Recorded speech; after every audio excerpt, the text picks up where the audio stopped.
Panase dupa hati ngliwati teka panase geni merga wong lanang kang jalari lara ati lali anak rapi kekewo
senengel serambute bola-bola apane kita greget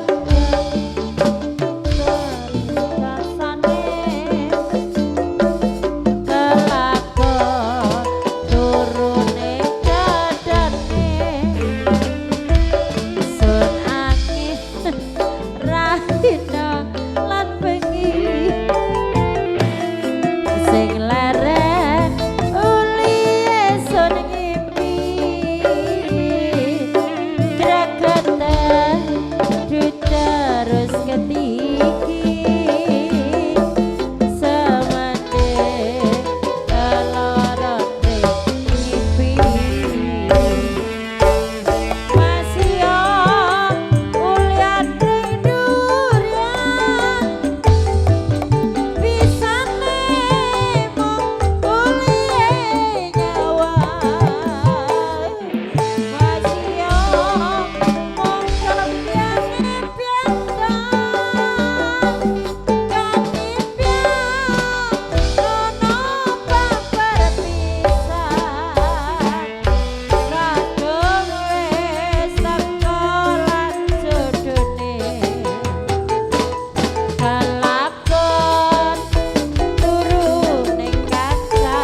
apa?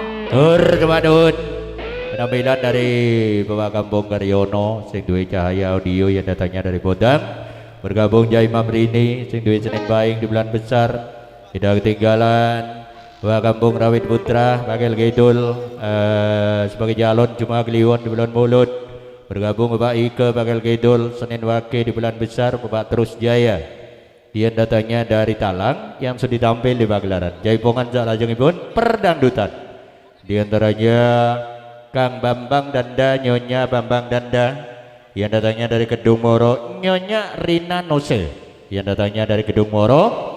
Bergabung Kang Nurwati Rohim beserta Nyonya Nurwati Rohim yang datangnya dari Krayo Sowilangun. Tidak ketinggalan Cak Alvia Misri. Monggo bergabung ke semuanya, pindah tempat di Kaliwungu semua Pahing di bulan Rasul, kumpul di rumahnya Bapak Kampung Jais. Sudah ini maghrib. Apa mata ada? Bede. Yuk didikani. Caca Bambang Danda, Nyonya Bambang Danda, sesarengan Nyonya Rina, sesarengan Nurwati Rohim, Nyonya Nurwati Rohim Kerai, sesarengan Cak Albi Mitri. Monggo mriki joget-jogetan monggo Jaipongan